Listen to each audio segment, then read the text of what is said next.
नमस्कार. जय विजय महाराष्ट्र सर्वांना. एस रविराज रवींद्र चांगो शिंदे, प्रदेशाध्यक्ष महाराष्ट्र ऑल इंडिया कामगार सेना, महाराष्ट्र म्युनिसिपल कर्मचारी युनियन, अभियंता असोसिएशन युनियन, स्टेम प्राधिकारी युनियन, परिवर्तन कामगार सेना, असंघटित कामगार नाशिक आणि महाराष्ट्र एस टी महामंडळ कर्मचारी युनियन, महाराष्ट्र पोलीस कर्मचारी युनियन, अनेक संघटनात्मक संपूर्ण गेली 32 वर्ष एक कार्यकारी अभियंता म्हणून काम करताना प्रामाणिक काम केलं. त्याचा मला सार्थ अभिमान आहे. कुठलाही भ्रष्टाचार नाही, कुठलाही गडबड घोटाळा नाही, परंतु जे काही काम केलं ते मी प्रामाणिक केलं आणि सर्व नागरिकांना नागरिकच्या हिताची कामं कार्यकारी अभियंता म्हणून रवींद्र चांगो शिंदे 30-32 वर्ष सेवा केली आणि या सेवेच्या कार्यकालामध्ये काम करता करता 6 डिसेंबर 2012 रोजी कामगार नेते युनियन लीडर चांगो शिंदे यांचं दुःखद निधन झालं. 6 डिसेंबर महानिर्वाण झालं. महानिर्वाण दिवशी निर्वाण झालं. एक त्यांच्या कामाची पोचपावती होती जे ज्यांनी कामगार संघटना 1960 सालापासून राबविली. ते कामगारांना भरपूर काही देऊन गेलं. कामगारांचे आजही देवा समान आहेत. चांगो शिंदे म्हणजे एक देव माणूस.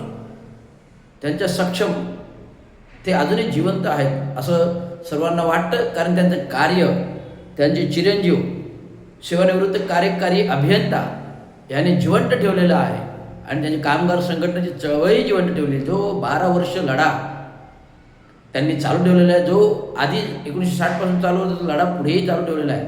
आणि ठाणे महानगरपालिकेला गेल्या 5 वर्षात अधोरेखित असा महाकाय भ्रष्टाचार बोकाळलेला आहे.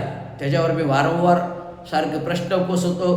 जो अनुसूचित जाती जमातीचे आरक्षणाचा मुद्दा, SC ST जातीच्या पदोन्नतीचा, रवींद्र शिंदे स्वतःवर SC ST OBCच्या आरक्षणामध्ये पदोन्नतीतून डावलण्याचा डाव झाला, त्याची मागणी चालू आहे. जो अनियमित नियमबाह्य पदांचा, चार्जांचा, जो एखादा क्लर्क वर्गाला उपायुक्त पदाचा चार्ज दिला जातो आणि SR प्रमुखचा चार्ज दिला जातो. एक जनसंपर्क अधिकारी 4 खात्याचं प्रमोशन एक वनसरसी 2 वर्षामध्ये घेतो आणि अशा प्रकारे विविध खात्यामध्ये 15-15, 20-20 वर्ष लोक एकाच पदावर काम करत आहेत. बदलीचं धोरण, शासन परिपत्रक 3 वर्षापर्यंत असताना 5 वर्ष करतात, 7 वर्षाकडे ठीक आहे, पण त्याच्यानंतर बदल्याच नाही. याबाबत मी जाहीर आंदोलन उभारलं गेल्या 2 वर्ष आणि आत्तासुद्धा परवा 10 तारखेला अर्धनग्न आंदोलन करण्याचं धोरण मी महानगरपालिकेसमोर राबवायला प्रयत्न केला, परंतु प्रशासनाने मला आधीच पत्र दिलं मागच्या महिन्यामध्ये की तूर्त आंदोलन स्थगित करा, आम्ही तुमच्या सर्व मागण्या सकारात्मक दृष्टीने विचार करू. परंतु ढोबळपत्र दिल्यानंतर सकारात्मक दृष्टीचा काही प्रश्नांचा विचारच नाही. म्हणून महानगरपालिकेवर मी 10 ऑक्टोबरला एक अर्धनग्नाचा आंदोलनाचा इशारा दिला. त्याबरोबर 9 तारखेला प्रशासनाने मला उपायुक्त मुख्यालय जी गोदापूर हे मुख्यालयाचे अतिरिक्त आयुक्त 2 यांनी मला 2-2 तास वेळ दिला. या वेळेआधी सर्व प्रश्न सविस्तर चर्चा झाली आणि त्याचे लेखित पत्र उद्याच्या 13 तारखेच्या सोमवारी द्यायचं ठरलेलं आहे.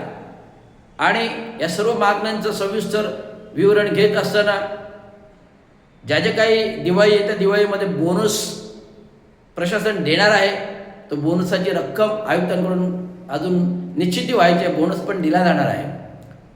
आणि जे थकीत भत्ते आहेत, 7वा वेतनाचा फरक, मागील 2 भत्ते जाहीर आंदोलन केल्यानंतर, आत्मधनाचा इशारा दिल्यानंतर पाडव्याला मिळाले. पहिला भत्ता मागच्या वर्षी 24मध्ये दिला आणि दुसरा हप्ता पाडव्याला एप्रिलमध्ये दिला, जो आत्मधनाचा इशारा दिला रवींद्र चांगो शिंदे यांनी आणि सातत्याने पाठपुरावा करत. आणि आता 3ऱ्या हप्त्याची मागणी आहे. नुकताच आता 2ऱ्या हप्त्याचे सेवानिवृत्त कर्मचाऱ्यांना राहिलेले प्रदान करण्यात आलं मागच्या आठवड्यामध्ये. उपायुक्त मुख्यालयाने सांगितलं, परंतु आम्हाला तिसरा हप्ताही हवा आहे. जर सेवानिवृत्त कर्मचारी होतो, निवृत्त झाल्यानंतर त्याचं सरकारी खात्याशी महानगरपालिकेचे काही लागेबंद नाही म्हणजे त्याचे सर्वत्र देणे एक रकमेत द्यावेत अशी मागणी आहे. आता येणारी दिवाळी पाहता सेवातील कर्मचाऱ्यांना, नियमित कर्मचाऱ्यांना तुम्ही बोनस देणार, पण सेवानिवृत्त कर्मचारी दिवाळी कशी साजरी करणार? तर आमचे थकीत जे काही 7व्या वेतनाचे रक्कम आहे, जर महापालिकेकडे पैसे नसतील तर त्या रकमेचे गेले 5 वर्षातील व्याज 5 वर्षातील व्याज गृहीत धरून त्याची ठोस रक्कम 50,000 हे दिवाळीपूर्वी देण्यात यावे असं माझा ठोस मागणी रवींद्र शिंदे महाराष्ट्र म्युनिसिपल कर्मचारी युनियन मार्फत केली. ठाणे महानगरपालिकेमध्ये असंख्य भ्रष्टाचार भोगाळतोय. विशेष शासन निधी अंतर्गत विशेष महानगरपालिकेला विकास कामांसाठी फंड येतोय, परंतु महानगरपालिका कर्मचाऱ्यांची देणे द्यायला पैसे नाहीत. तर मी पर्याय दिला की जो येणारा फंड आहे त्या फंडातून 30% रक्कम कर्मचाऱ्यांसाठी वळती करा, नंतर आलेला महसूल त्याच्यामध्ये पुन्हा वळता करा, असं मी पर्याय दिला. तर असं कुठलं धोरण झालं असेल तर आम्हाला सांगा. JIDRMच्या कालावधीमध्ये असं केलेले आहे.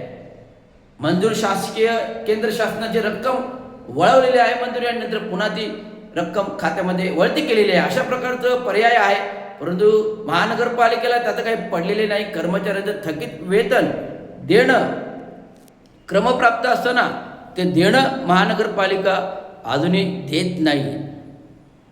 अभिजित बांगर आयुक्त असताना त्यांनी एका वर्षभरात 5 हप्ते दिले जातील, परंतु थकीत 5 हप्ते द्यायला पैसेच नाही. कारण महानगरपालिका ही आर्थिक भिकारी झाली, बेकार झाली. कारण ठाणे महानगरपालिकेचे लोकनेते जे स्वतःला समजतात पालकमंत्री राहिलेले आहेत, नगरविकास मंत्री राहिलेले आहेत, उपमुख्यमंत्री राहिलेले आहेत आणि आता मागे 2.5 वर्षामध्ये मुख्यमंत्री राहिलेले आहेत. असंख्य भ्रष्टाचार करून स्वतःच्या विकास कामांसाठी कोविडमध्ये असंख्य भ्रष्टाचार झाला. मुंबई महानगरपालिकेच्या चौकशी झाली, अधिकाऱ्यांच्या बदल्या झाल्या, परंतु ठाणे महानगरपालिकेचे कोविड कालावधीमध्ये असंख्य भ्रष्टाचार लुटली. माननीय जे शिवसेनेचे ठाणे महानगरपालिकेचे महापौर होते, कोविड कालावधीमध्ये असंख्य महानगरपालिका त्यांच्या स्वतःच्या कंपन्यांनी लुटली, त्यांची कुठली चौकशी केली नाही. कारण मुख्यमंत्री एकनाथरावजी शिंदे होते. एकनाथरावजी शिंदेचं नाव, स्वतःचं गाव करून ठेकेदारीवर पैसे कमवले. स्वतःच ठेकेदार, स्वतःच महापौर, स्वतःच नगरसेवक अशा प्रकारे केले. आणि आता खासदार असून सुद्धा ठाणे महानगर प्रचंड भ्रष्टाचार, महानगरपालिका भिकारी झाली. कर्मचाऱ्यांना द्यायला पैसे नाहीत. असंख्य भ्रष्टाचार भोगाळला. 350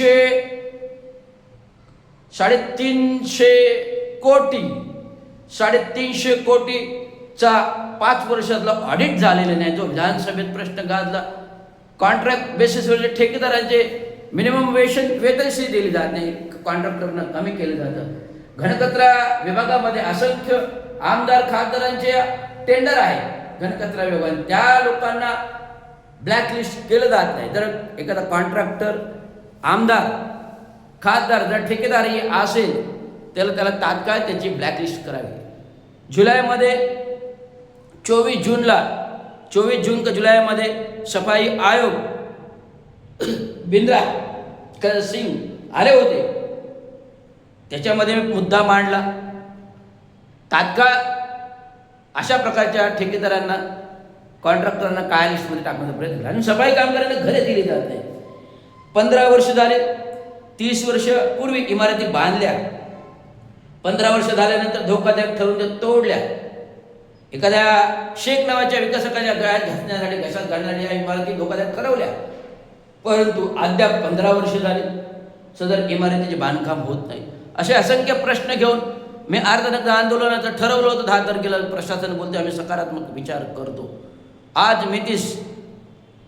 मितीस जर बघायला गेलं 2.5 वर्षामध्ये असंख्य विकास कामे, ज्या इमारतींची विकास कामे, मग सिव्हिल हॉस्पिटल असो, इंग्रजांच्या काळात तो तोडला गेला, नवीन बांधलं गेलं. जिल्हा परिषद कार्यालय तोडलं, नवीन काम चालू झालं. सार्वजनिक बांधकाम कार्यालय तोडलं, नवीन बांधकाम चालू झालं. शिवाजी मैदान, शिवाजी टॉवर जो 60 वर्ष जुना होता, चंद्रशेखर साहेबांच्या कालावधीत बांधला, 28 वर्षांनी तोडला, विकास प्रस्ताव बनवला गेला. गडकरी रंगायतन धोकादायक का असं ना, कुठलंही स्ट्रक्चरल ऑडिट नाही. गडकरी रंगायतन धोकादायक कुठलंही स्ट्रक्चरल ऑडिट नाही, पण डायरेक्ट थेट निविदा इलेक्शन पूर्व 10 ऑक्टोबर रोजी काम चालू केलं. अचानक जेव्हा मला कळलं त्यावर मी प्रश्न विचारले प्रशासनाला. एक धोकादायक बांधकाम वर्ग 1 मध्ये झालं असेल ती तोडून इमारत नव्याने बनवली जाते, पण ती न बनवता पुन्हा तेच थातून मात्र रिपेअरिंग केलं जातं. जर उद्या पुढे मागे धोकादायक इमारत झालेली आहे, स्ट्रक्चरली वीक झालेली आहे, जर पडली कोसळली, याला जबाबदार कोण? महानगरपालिका. मी माझ्या बाईट्स पाठवल्या टेक्निकल ऑडिटच्या, स्ट्रक्चरल ऑडिटच्या, महानगरपालिका प्रशासनाला विविध पत्र दिले आहेत. भविष्यात अशी काही घटना घडलीच तर माझे ते कागदपत्र पुरावे दाखल महानगरपालिकेला उपयोगात येतील, एवढं मी सांगतो. आज ठाणे महानगरपालिकेचं 4 माळ्याच्या कार्यालय महानगरपालिका भवन येते, तिथे कॅबिनमध्ये कुठले अधिकारी सापडत नाही. आणि आज तुम्ही रेमंडच्या जागेवर 1000 कोटीचं 32 माळ्याचं, रेमंडच्या जागेवर 1000 कोटीचं 32 माळ्याचं महानगरपालिका भवनाचं नवीन कार्यालय नूतनीकरण बांधत आहे. आणि हे ठेकेदार हा महाराष्ट्रातील नसून महाराष्ट्राच्या बाहेरचा, म्हणजे दिल्लीचा का कर्नाटकचा का केरळचा आहे असं सुचवत मला माहिती मिळते. माननीय खासदार श्रीकांतजी शिंदे यांचे ते मित्र आहेत असं आम्हाला कळतं. तर अशा प्रकारे 40% 50% ठेकेदारी घ्यायची, टक्केवारी घ्यायची, 40-50% टक्केवारी घ्यायची, सेटिंग करायची, नवीन विकास काम करायचे. सत्ता आहे म्हणून देश नाही, राष्ट्र लुटायचा. तर पंतप्रधान तर देश लुटतायत, आम्ही तर महाराष्ट्र लुटतोय. एकनाथ शिंदे ज्यांना महानगरपालिकेमध्ये भ्रष्टाचार करायची, टक्केवारी खायची सवय लागलेली असते, तर राज्यावर पण तीच परिस्थिती आली. आज राज्य भिकारी बनवलंय. लाडकी बहीण योजनेमध्ये 45,000 कोटी उडवले गेले जनतेच्या कराच्या पैशाचे. आणि मुख्यमंत्री झाल्यावर भावनिक संपूर्ण ठाणे नगरपालिका धरून संपूर्ण ठाणे जिल्ह्यामध्ये 45,000 कोटी विकास कामांसाठी वाटले गेले. मुंबई महानगरपालिका, ठाणे महानगरपालिका, कल्याण डोंबिवली महानगरपालिका, वसई, विरार, पालघर, अमरावती, कोकण या संपूर्ण महानगरपालिकेमध्ये 7,000 कोटी 10,000 कोटी रुपये वाटले गेले विकास कामांसाठी. अशा प्रकारे 50,000 कोटी रुपये गेले. मग जवळजवळ 1 अब्ज रुपये महाराष्ट्राची तिजोरीतून खर्च झाले. त्यामुळे महाराष्ट्राची तिजोरी आज खाली झालेली आहे. आज दारू मुक्त करावी लागली, दारूवर महसूल मिळेल. विविध क्षेत्रातलं आज तुम्हाला लाडकी बहीण योजना बंद केली गेली. शेतकऱ्यांना पीक विमा नाही, शेतकऱ्यांना हमी भाव नाही, शेतकऱ्यांना कर्जमाफी नाही, कुठलीच माफी नाही, विद्युत बिल माफी नाही. अशा प्रकारच्या योजना या कर्जबाजारीपणामुळे तिजोरीत पैसे नसल्यामुळे बंद करावं लागले. आणि बोकाळेला ठाणे जिल्ह्यातील, ठाणे शहरातील भ्रष्टाचार आणि ठाणे जिल्ह्यातील ट्रॅफिक प्रश्न, पाण्याचा प्रश्न हा बिकट आहे. माननीय एकनाथराव शिंदेने आत्ताच्या विधानसभेमध्ये मागील मार्च महिन्याच्या काळ डॅमचा प्रस्ताव आला, तो मान्य केला, परंतु अजून प्रस्तावाला गती नाही. ठाणे महानगरपालिकेने भविष्यात 70 माळ्याच्या इमारती होतात, 70 माळ्याच्या इमारती होतात, परंतु या इमारतीला बेसिक इन्फ्रास्ट्रक्चर नाही, फायर ब्रिगेड नाही, नाले गटारे वाढलेले नाहीत, पाणी सगळं तुंबून येतं, ट्रॅफिकचा प्रश्न गहन आहे. जर आज 70 माळ्याच्या इमारती झाल्या तर पुन्हा ट्रॅफिकवर रस्ते कमी पडतात. त्यामुळे मी तोडगा दिला, NDTVवर माझी मुलाखत झाली, तोडगा दिला की उन्नत मार्गे करा आणि संपूर्ण जंक्शन सेला कनेक्ट करा.